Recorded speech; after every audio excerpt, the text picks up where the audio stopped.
Hello and welcome to the Indy Author Podcast. Today I am here with Jane Kelly. Hello, Jane. Hi, Maddie. Thank you for having me. It is my pleasure. So Jane Kelly is a native of Philadelphia, which is close to the Jersey Shore settings of her Meg Daniels mysteries, Killing Time in Ocean City, Cape Mayhem, Wrong Beach Island, Missing You in Atlantic City, and Greetings from Ventnor City.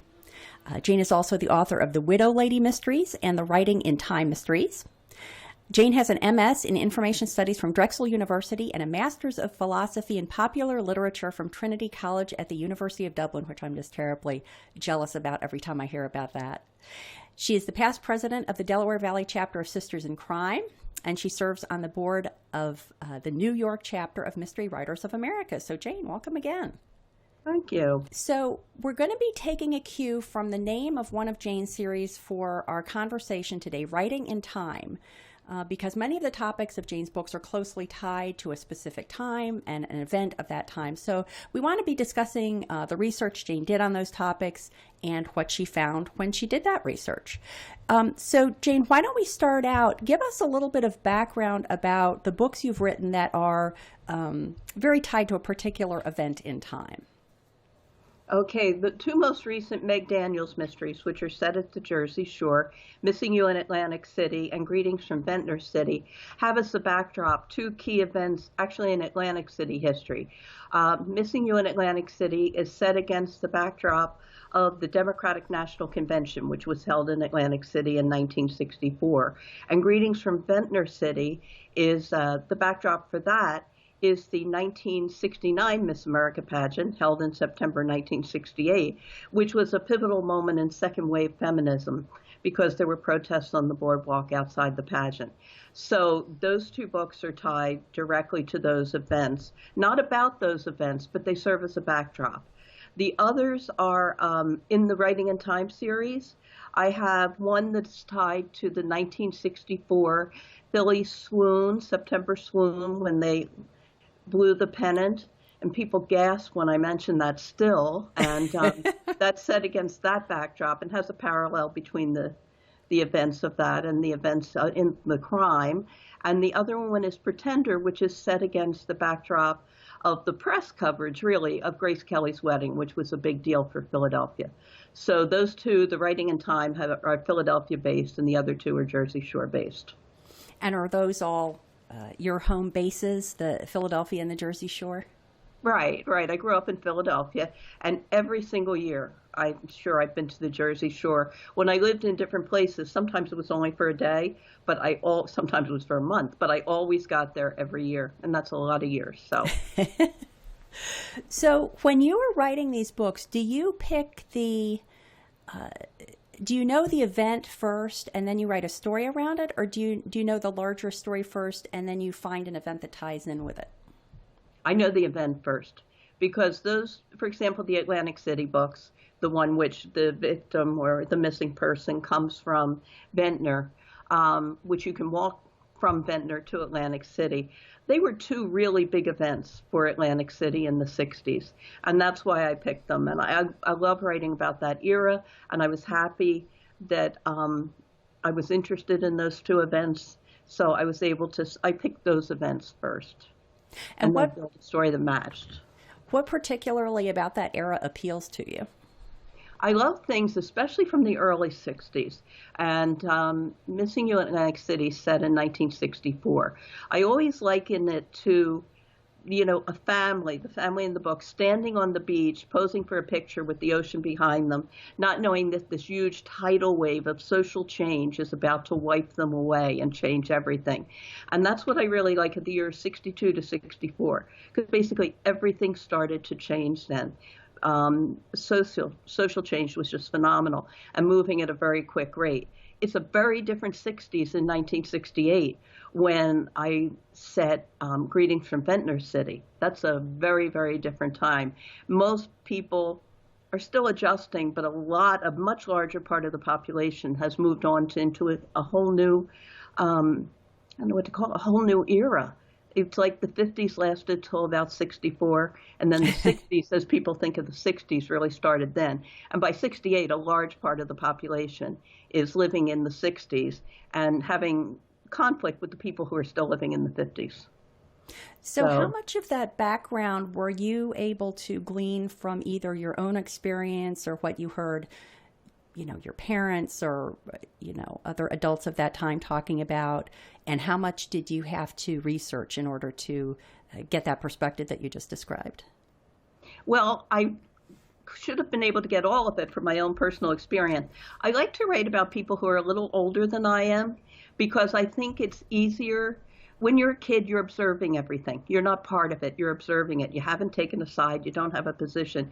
You're kind of viewing the whole world. And that's why I really think I like to write about people who are a little bit older than I am. I was shocked to realize that actually the girl in Greetings from Ventnor City would actually be a year younger than I am.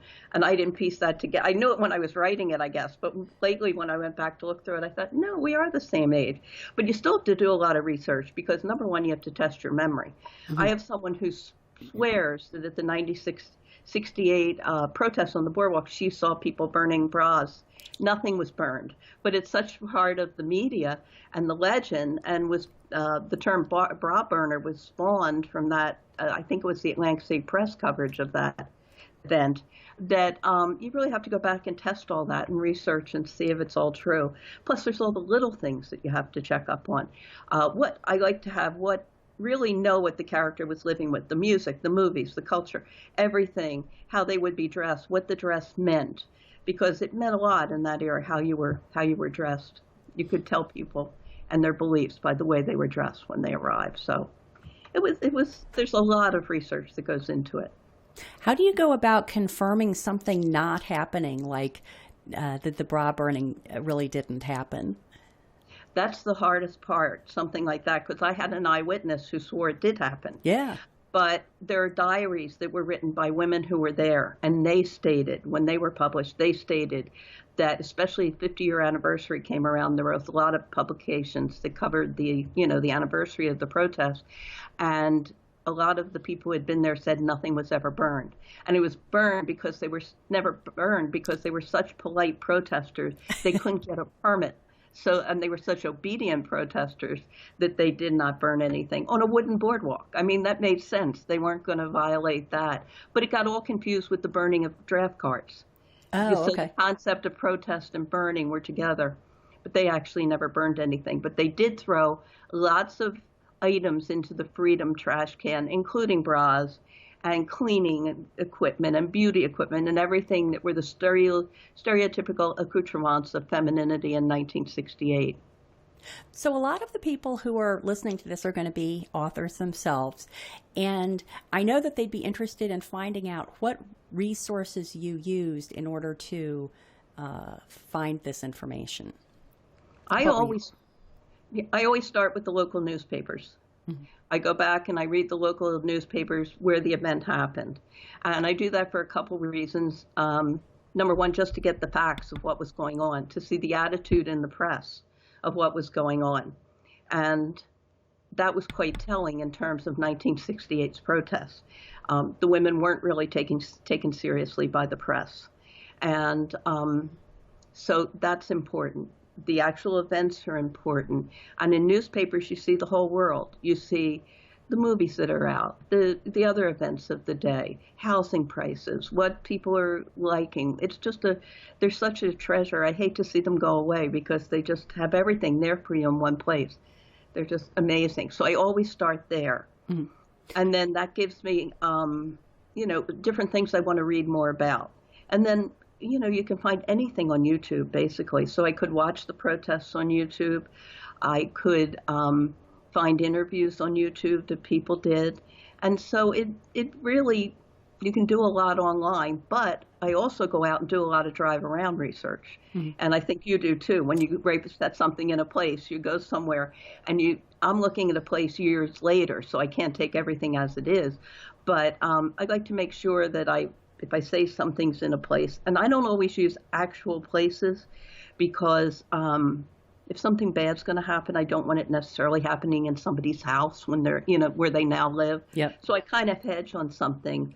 But like the convention center, which actually figures in both the Missing You in Atlantic City and Greetings from Ventnor City, has changed a lot over the years. So I have to track pictures through the years to see what did it look like in 64? What did it look like in 68? And sometimes that's easier to do. And for a place like that, it's easy because there are a lot of photos of it.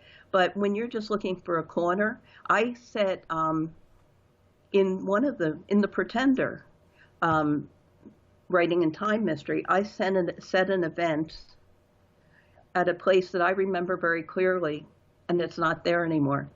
And I can't even see the traces of it. I began to doubt myself. And then I went to the library and I looked through all the pictures, and it took forever just till I could say, yeah, it really was there. Because I remembered it so clearly. But now there's no sign of it. So And, what you know, pictures were you looking at in the library that finally enabled you to confirm that your memory was correct? a local history book, local photography. It was in Chestnut Hill in Philadelphia. Okay. And so I went to the local library and I pulled out the local photo books and I went through them, and it wasn't a heavily covered corner, so I had to look at a lot of pictures before I could find one that was taken on that corner during the time frame I wanted. It was a pain in the neck, actually, but only to verify that it wasn't there anymore. I mean, that's the thing. I didn't get a good picture of what it looked like back then because the photo was sort of taken from the place where I staged the murder. And so it was frustrating, but I got it done. And on that topic, and I imagine you do this too, checking the mileage and the time on how long it takes to get from one place to the other. So you kind of have to go back through the crime and reenact your theory and what it would take. And so there's a lot of driving around doing it.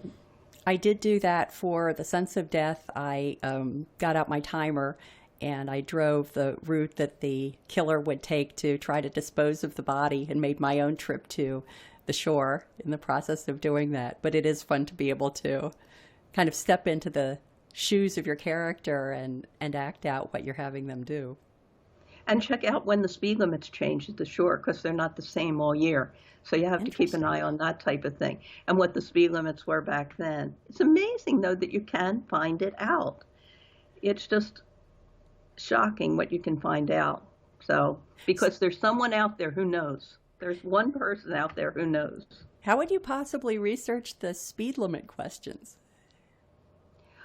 Well, with the old ones, you just have to go through old newspapers and things, and you can find somebody who was caught speeding on a certain road doing a certain, in the what do they call those? The weekly crime logs. I don't know, in different towns.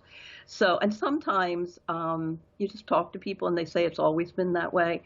If it's a highway, it's publicized. Like, for example, when the new Atlantic City Expressway opened, they would tell you what the speed limit was because that was one of the features of the Atlantic City Expressway. So you just have to dig in a lot of different ways to get it. And I probably overdo it because I am really doing it for that one person who's going to say, but in 1955, I drove from here to there. But they're out there, so I know I go overboard. In general, I go overboard on research, but I like it and I enjoy it. So how do you then decide how much of that research you include? The hardest part is not including too much, because the danger is putting something in because you can put it in. And it can disrupt the storyline. If you'll think, well, I know what was happening that day, so I'll just throw in that the Phillies won that day or something. If it's not important to the story, you don't want to throw it in there. So I think that's harder than knowing what to put in is knowing what not to put in. Everything you do put in has to have some benefit to the story. And I always say research is defensive. You're looking to have a complete understanding of the setting where you're writing and the events of the day, so you don't go one word wrong. Because if you put in one word, it betrays that you really didn't understand what was going on in the whole situation. So I think of it as defensive, and a lot of it's just for me to know that one sentence that reflects so much research is accurate. Yep. And I think also sometimes you have to dumb down the detail a little bit, because even if the detail is correct, putting too much in can be a distraction for the reader. So if you're specifying that, he drove by the mileage, the speed limit sign that said 55, even if you know that it was in fact 55, some reader is going to say, I wonder if it was really 55. So there are all sorts of considerations for what to include and what not to include and what the impact is going to be when the reader gets to that detail. Right, because readers love reading details like that. But you, like you said, you don't want to distract them. You don't want them thinking about that. You want to think about what the story is about and how it's moving through that scene. Not, was that really 55? No, you don't want people stopping. You're right, thinking that. So it's a danger. I was just reading a book that took place in Chicago, and it had a lot of detail about the character left this place, which was clearly a place in real life, and turned right and walked a mile. And I found myself putting the book aside and picking up my laptop and starting to type things into Google Maps because I started getting curious about how accurate it was. And it was all very accurate, but I thought, do I really want to be putting aside the book to look at Google Maps? Maybe not. Maybe that's the point at which one has gone overboard. That's a good point. It really is, because I don't worry about that too much as I worry about the person who's going to argue about it, who thinks it's wrong. But I never thought, people will be just curious and will check things. So, that's a real danger. The whole availability of easy information in some cases has really changed the reading experience, because I remember years ago when I read The Goldfinch, and there were obviously a lot of references to artworks. And I found myself frequently putting the book aside and looking up the referenced artworks. And in that case, for whatever reason, it didn't feel like a distraction to me. It just felt like this convenient extra medium I could use to experience the story. But it's a tricky decision to make that authors 5 or 10 or 15 or 20 years ago didn't have to face in quite the same way. That's true, because people might be interested in that, but they would save it up and look at an art book later in a bookstore or a library. They would go and check it out. Exactly. I put a lot of my research on Pinterest.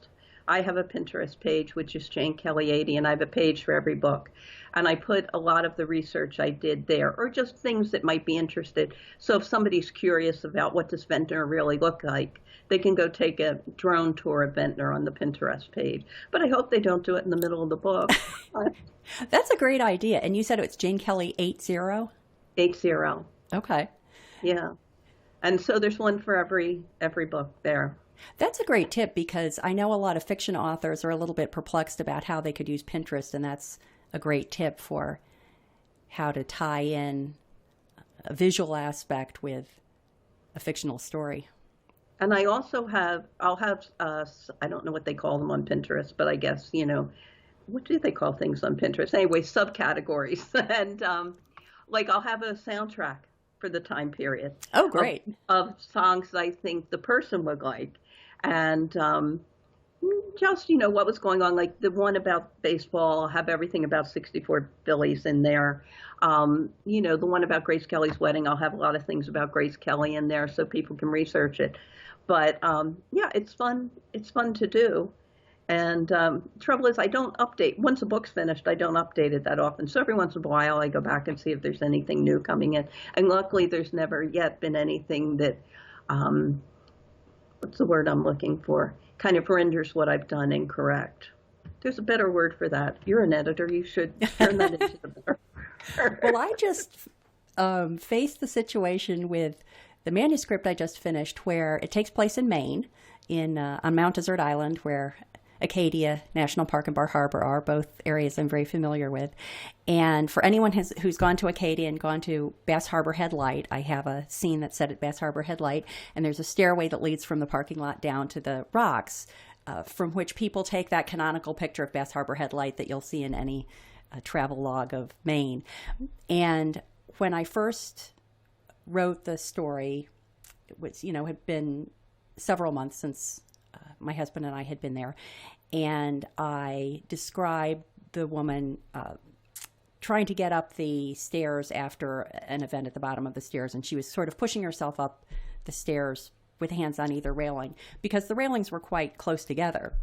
And then I went back, and they had rebuilt the stairway, and it was wider, so there's no way that anyone would be able to help themselves up the stairs. But if you read the historical background of the story carefully and you were to look it up, it's not really taking place in current day. It's taking place maybe 8 years ago.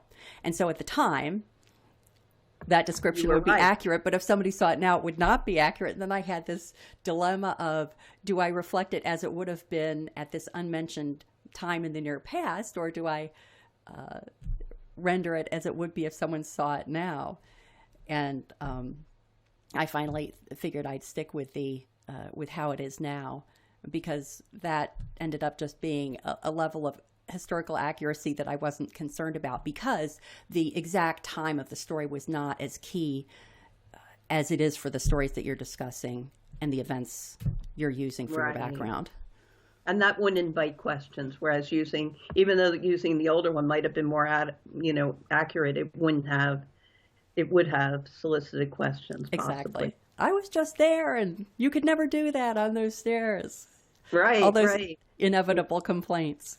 Unless it's Michael Phelps, maybe, but aside from that. That's right.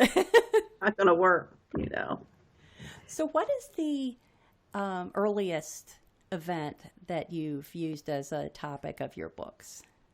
I have 2 unpublished books that are set in 1944, but I won't talk about them. But that I did have to go that was the one time I had to research an era before I was born. But I always say my parents talk so much about the Christmas of 1944 that I remember it well, even though I wasn't born, So I did have a lot of input from my parents on their era. I knew their music. I knew a lot of things about their social aspects of their life. So, but for the books that are published, 1956 is the farthest I went back. And that was to Grace Kelly's wedding, which I have a vague recollection of because we got a postcard from the wedding. And we had no idea who it was from, and that's why I remember it. Wow. And it turned out it was from my sister had a part-time job at Gimbel's, and the president of Gimbel's went and sent everyone a postcard who worked at Gimbel's. So. Oh, very interesting. I was thinking there might be the basis of a mystery story there based on your postcard. No, and he only signed it with initials. How presumptuous is that? To think you can just sign it AK and everybody will go, oh, of course. Yeah. Old AK. But it made the event stick in my memory. And then, so then I knew. And it was a very big deal for Philadelphia. And that's what I try to do with the Writing in Time series. Do events that were a big deal for Philadelphia. More social history than any political history. I'm just more interested in, things that people were thinking about and talking about. Are your marketing efforts focused mainly in the Philadelphia area and the shore? Do you feel like the specificity of your location and your events kind of leads you to market to that area specifically? Yes, really. I do target the local area and have ties to local bookstores and do a lot of local events, more so at the shore than even in Philadelphia. Though all Philadelphians at some point go to the shore, so they have some interest in it. So, yeah, I do a lot more in this area than I do anywhere else. Yeah. I was curious about the unpublished works you wrote from the 40s. Was there anything intrinsically different about the research you did for those versus ones that were more something you had personal experience with? The one is set in the United States homeland in Alabama in 1944. I have no knowledge of Alabama, no knowledge of 1944 in Alabama. That required a lot of research and a road trip. So I drove down to Florida to a conference and then wove my way back through Alabama. For one thing, I just wanted to experience the heat in the summer. I wanted to know what it was like to be in the woods, what bugs were out there. So, and then I visited libraries and museums. And then I found out that you probably get the best information if you sit at the hotel bar all night and ask questions. But I was almost back I was almost to the tip of Alabama before I discovered that. But that was very, very different because I had to look for World War II. And there are a lot of things that I think I know about World War II that I don't. For example, and this was right at the very end I discovered this. You know how they would call Germans Jerries? Mm-hmm. I always thought that was Gerries, but it wasn't. It's Jerries, and it's because of some name from a German word that the soldiers were given. And I always thought that POWs were POWs forever, but no, they were PWs back in that day. They weren't POWs. So Interesting. it was just fraught with danger for that kind of thing. Yeah. And I really confirmed that in a couple ways, the POW thing, by going to, I should say this is about POWs, a POW camp in Alabama in 1944. Otherwise, you'll be wondering why I'm talking about POWs in Alabama. And their uniforms had PW on the back of them. So I could verify that in a picture. So you just never know. You just I think you have to immerse yourself in the whole topic and look at things that you think won't have any interest to you. I had to go through old cookbooks because if she was going to sit down to dinner, she's a northern girl sitting down to dinner in Alabama, she has to be surprised by some of the food. So not that I'm going to dwell on dinner. It's one of those cases where an aside can be wrong and can take you out of the story if it isn't right. So I was in all areas within that library. Yeah. A lot of libraries looking for different things. It was fun. I get carried away. That took almost a month. So It's interesting too that your protagonist is Northern, right? She's visiting right. the South, which I think is a good pick because it helps address the, what's the word I want? The skepticism that people might have of saying, how come you as a Northerner are writing a Southern story? But I think if you position it as someone who's going into that culture and going into that environment as an outsider, then it helps address some of that discomfort that sometimes people have if an author is writing about something that isn't very directly related to their own personal experience. Did you factor that in when you decided to make your character a Northern character? Right. I mean, I had to make it someone I was familiar with. And the idea is she goes into a culture that she doesn't understand. And yes, she finds out there are a lot of things that are wrong down there in 1944, but she also finds out, she's from Philadelphia, she finds out that the North isn't blameless. There's a lot of racism in the North just as much. And she's blind to it in the North. She sees it in the South and understands, starts questioning, why didn't I notice that there were no black musicians in the Philadelphia Orchestra? Why didn't I, notice that there were no black students in my school? Why wasn't I noticing these things? So she learns a lot about the North as well as the South. And everyone in the South isn't portrayed as a stereotypical racist. There are people of different types all over.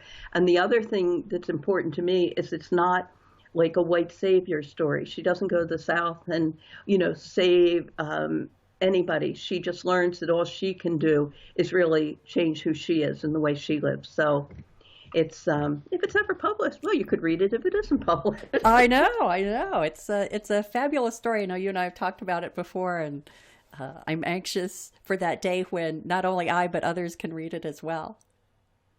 I have to try harder on that front. So talk a little bit about Ventnor City because that's your newest. That's coming right up. Well, my knowledge of Ventnor City is older than my character. Ventnor was the first seashore town that I actually remember. I don't know if I told you the story. My family used to go to Wildwood Crest every summer for the summer. It was part of my father's job. Having a summer house was part of his summer. Everyone was supposed to go. It was the 50s. So they were given, and the 40s, they were given houses at the shore. They were expected to work during the week, and then everybody went down the shore on the weekend, but the wives were down there all week.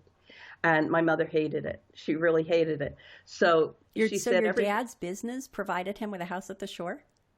Yeah. No kidding. Yeah, it was strange. I don't know why. Everybody... Not everybody in the company, but all the executives got a house at the shore. Interesting. Yeah. And so my mother hated it because she said everybody else gets a vacation and I moved my job. So luckily for her, I got very, very sick. She wasn't happy about that, but it was a good excuse to stop going because they kept having to rush me back to the hospital in Philadelphia when I was 2.5. So that's her way of getting out of going. And but I don't remember all that. That's just stuff I've heard about. But Ventnor was the first town I remember going to. And I had this very dapper uncle who lived this very sophisticated lifestyle. I always think he would have been happier in the 30s, and he brought our family to what I guess was called a boarding house in those days. And it was very elegant and very refined. And my mother didn't have to cook and she didn't have to make beds. And that was in Ventnor. And so we went there, not for the whole summer, but we go for, maybe a few weeks in the summer. And that's my recollection of Ventnor. So that's the Ventnor I modeled it on. And that was the story probably takes place 8 years later. But I don't think there was that much significant change, except for anything that was damaged by the big storm in 62. But I kind of hedge on that. And the house didn't get damaged, I say that. So everything's still there. But that's my image of Ventnor. I don't know really anything about modern day Ventnor. My knowledge of Ventnor is historical. And so, I have very fond memories of it and very fond memories of the boarding house and everyone who was there. It was great. I liked it. So I chose it as and you can walk to Atlantic City and get into trouble at the Miss America pageant. And so that makes it very plausible that someone from Ventnor would get involved in that. So without giving away too much of the current day story, what story did you build from the story you wanted to tell about Ventnor City? I don't quite exactly remember the development. I wanted to start with the idea of somebody being at the protests. And I'm not quite sure how she got to be a college age girl, except that the 60s, the new 60s were taking root in colleges faster than other places in the world. So she would be likely to get involved in the protest. And so from there, it was just a matter of trying to look at all the changes a girl that age would go through. And she's kind of trying everything. She's open to everything as she goes along. So kind of developed out of the need to tell the story of what was changing in 1968, that this very naive girl goes away to college, gets a boyfriend who's into the anti-war movement, so she's into the anti-war movement. Then she comes home, she gets into feminism. But I'm not critical of her because I don't think she's a butterfly flitting from cause to cause. I think she's trying to find out what's true about all these different movements, and she's absorbing the information into everything. And then she disappears. And the reason I had her disappear is in Missing You in Atlantic City, Meg solves this riddle of a disappearance from 50 years before. So someone approaches her because she's not a professional, but knowing she did that, to ask them to do something similar for her. And it's the woman's sister. A woman named Sally has disappeared. Her sister Marianne asked Meg if she would try to find her. So it just kind of all fit together that way. And did you have to do any research for the current day story? Well, I always go. That's a ride around. Always go down, see what's new in Ventnor, check out the libraries and see what's back. Like the fishing pier comes and goes with storms. Well, actually, I don't think it's completely gone since 62, but making sure that things, are where they used to be, that my memory's correct. But a lot of it's done by reading plaques on the boardwalk. That's what makes it really easy. You can walk up and down the boardwalk and read plaques. And I like to put in little things, just like that there are benches on the boardwalk, but I just can't mention that. Somebody has to need a bench or, there has to be something like that. So, it's the usual of going down, finding the post office, because there's scenes at the post office. When does the mail come in? What time does the mail come in? When can you find somebody at the post office? What days are they open? So it's that kind of thing, just, anything you would do for a current scene. And that's more drive around than anything else. Great. Well, I know that people will be interested in finding out where they can get Ventnor City when it's out, which will be, I'm not sure that if this is going to be before or after this podcast goes live, but it's January 14th, 2020, I believe. Is that right? Right. And where would people go to find that and to find out other information about you in general online? Well, for me, they can go to janekelly.net, or they can go on Facebook to Jane Kelly Author. I put very little on Instagram, but I do put book notices up at Jane Kelly 80. And my research is that's Jane Kelly Trinity. I'm sorry. And then at Pinterest at Jane Kelly 80 has the background.